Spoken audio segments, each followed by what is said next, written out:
ငလင်လှုပ်ပြီးတော့နောက်မှာတော့ကျွန်တော်တို့အလုပ်လုပ်ရတယ်နည်းနည်းကြောက်တာပေါ့အပြင်လှုပ်နေတဲ့လူကကျွန်တော်တို့ငလင်လှုပ်တာသိတယ်ကျွန်တော်တို့စိတ်ယုံထဲမှာနေတဲ့လူကကျတော့ဒီစိတ်ယုံရဲ့ဒုက္ခမှုနဲ့လှုပ်တာတိတ်မသိတဲ့ပိုင်းလေးရှိတယ်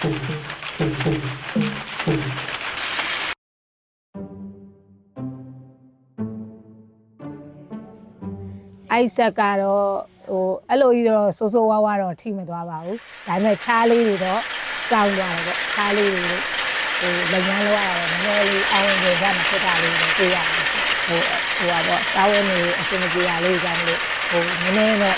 အသားလုံးလေးလဲလိုက်တန်ချောင်းလေးလဲလိုက်အဲ့လိုလေးတော့လုပ်နေပါတယ်ရွာမှာလည်းငလင်တော့อ่ะပေါ့ရေတိုင်တွေကအချိုးရေတိုင်တွေ9တိုင်လောက်ပိုက်တွေအတွင်းထဲမှာခောက်သွားတယ်လေကျွန်တော်တို့ကြားရတယ်ပေါ့နော်လမ်းကြောင်းပြောက်သွားတယ်ရှိတယ်ဟိုရေလောင်ကန်မရှိတဲ့အိမ်တွေအတွက်ကိုကျွန်တော်ဒီညွှန်းတာပေါ့နော်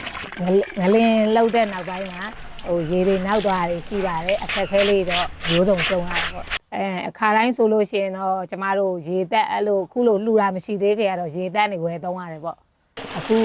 လှူထားပြီဆိုတော့ခါကြတော့ကျမတို့အဲ့ဒါတွေအများကြီးတက်တာသွားတယ်ပေါ့အဲ့အတွက်ကျွန်တော်တို့